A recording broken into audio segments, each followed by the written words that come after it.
Delhi police का दायित्व, जिम्मेदारियां और इनके प्रदर्शन का औचित्य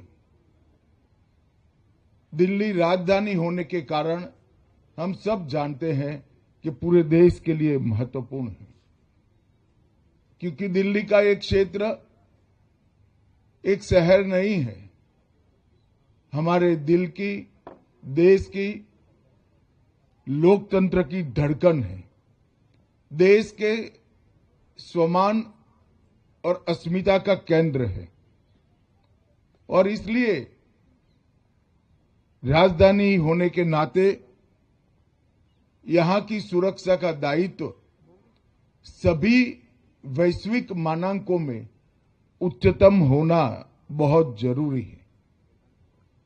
कई प्रकार की कूटनीतिक बैठकें, कई प्रकार के अंतर्राष्ट्रीय आयोजन, राष्ट्रीय पर्वों का आयोजन, महामहिम राष्ट्रपति महोदय का निवास, प्रधानमंत्री जी का कार्यालय और निवास, ये सभी को देखते हुए दिल्ली पुलिस की जिम्मेदारी बहुत बढ़ जाती है। मगर मुझे पूरा संतोष, आनंद और गर्व है कि दिल्ली पुलिस ने हमेशा अपनी जिम्मेदारी आगे रहते हुए प्रखरता और सफलता के साथ हमेशा के साथ निभाई है। आज दिल्ली पुलिस को और मजबूत करने के लिए स्पेशल सेल के इंटीग्रेटेड हेडक्वार्टर का शिलान्यास यहां पर हुआ है। लगभग 450 करोड़ की लागत से स्पेशल सेल के इंटीग्रेटेड हेडक्वार्टर जो बन रहा है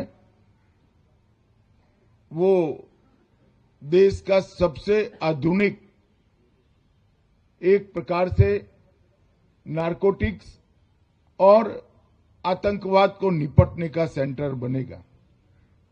अत्याधुनिक indoor firing range, war room, cyber lab, प्रशिक्षण हॉल और कई प्रकार के आधुनिक उपकरणों से ये हेडक्वार्टर लैस होगा और पूरी देश की पुलिस के लिए एक आइडियल स्पेशल सेल हेडक्वार्टर बनकर उभरेगा, उसका मुझे पूरा विश्वास है। दिल्ली के स्पेशल सेल ने नशीले पदार्थों की सिंडिकेट, जाली भारतीय करेंसी नोट, जटिल साइबर अपराध, संगठित अपराध और न केवल दिल्ली, देश के कई महत्वपूर्ण आतंकवादी घटनाओं के जांच के अंदर सफल और महत्वपूर्ण भूमिका निभाई है। ये आधुनिक हेडक्वार्टर बनने से उनके दायित्व के निर्वहन के लिए उनको और सहूलियत सुलभ होगी, इसका मुझे विश्वास है। दिल्ली पुलिस की 10 नई परियोजनाओं का भी आज यहां पर शिलान्यास हुआ है। पुलिस फैमिलीज वेलफेयर सोसाइटी के स्टॉल का भी कुछ ही समय के अंदर आज लोकार्पण होगा। और आज सबसे महत्वपूर्ण बात, सेफ सिटी प्रोजेक्ट, इसके पहले चरण का लोकार्पण करने का काम भी हुआ है। लगभग 857 करोड़ की लागत से आधुनिक इंटीग्रेटेड कमांड कंट्रोल, कम्युनिकेशन और कंप्यूटर सेंटर C4I दिल्ली की जनता को समर्पित किया जा रहा है। इसके साथ साथ 11 जिला स्तरीय C3I केंद्र और 75 स्थाना स्तरीय C2I इकाइयां भी इसके साथ एकीकृत होगी। 10,000 कैमरों से दिल्ली को जोड़ने के कार्यक्रम के प्रथम चरण में 2100 कैमरे भी लाइव जुड़ चुके हैं। दिल्ली में पहले से मौजूद 15,000 से ज्यादा कैमरे को भी इसके साथ जोड़ने का काम पूरा हो चुका है और मुझे विश्वास है कि सेफ सिटी प्रोजेक्ट आने वाले दिनों में दिल्ली की सुरक्षा को बहुत आगे तक ले जाएगा।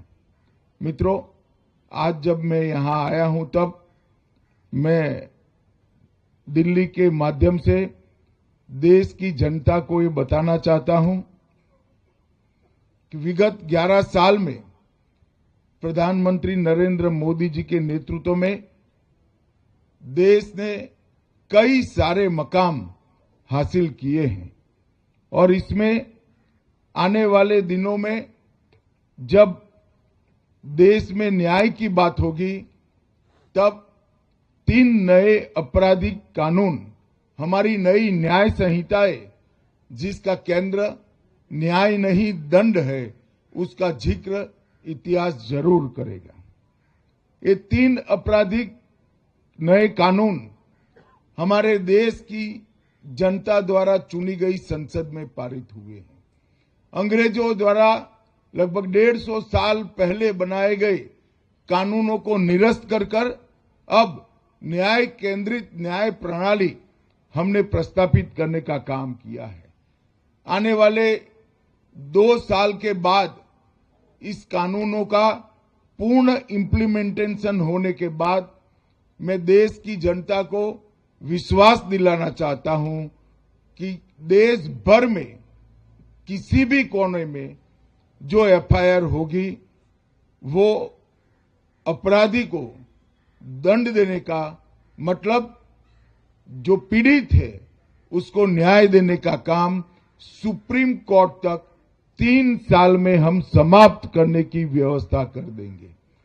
ये कानून के अंदर बच्चों और अपराधों के लिए, महिलाओं पर अपराधों के लिए एक अलग अध्याय जोड़ा गया है। EFIR और 0 FIR को कानूनी संबल दिया गया है। ICGS के तहत पुलिस, न्यायपालिका, फोरेंसिक साइंस, अभियोजन और कारागार, इस सभी को जोड़कर उनकी सेवाओं को ऑनलाइन करने का काम कर दिया है। छोटे अपराधों में दंड के रूप में सामुदायिक सेवाओं को पहली बार कानूनी जामा पहनाया गया है। 7 साल या अधिक सजा वाले मामलों में फोरेंसिक विजिट को अनिवार्य कर दिया गया है। देश के कानूनों में पहली बार आतंकवाद को परिभाषित किया गया है। देश छोड़कर भागे अपराधियों के लिए ट्रायल इन एब्सेंशिया की व्यवस्था की गई है। प्रोक्लेम्ड ऑफेंडर जिनके मामलों में सजा 10 वर्ष या उससे अधिक है, इस सभी के लिए ये व्यवस्था लागू होगी। घोषित अपराधियों की भारत के बाहर स्थित संपत्तियों को भी कुर्क और जब्त करने का प्रावधान किया गया है। डायरेक्टर ऑफ प्रोसिक्यूशन को उसको एक नए प्रकार से इस कानूनों में महत्व दिया गया है। दस्तावेजों की परिभाषा को विस्तार कर इलेक्ट्रॉनिक और डिजिटल रिकॉर्ड को कानूनी मान्यता देने का काम किया गया है और छोटे मोटे कम अपराध वाले मामलों में समरी ट्रायल का भी प्रोविजन किया गया है। मित्रों, मैं मानता हूं कि इसके कंप्लीट इम्प्लीमेंटेशन के बाद दुनिया भर के क्रिमिनल जस्टिस सिस्टम के कानूनों में सबसे आधुनिक हमारी न्याय संहिताएं होगी। इसमें किसी को संशय रखने की जरूरत नहीं है।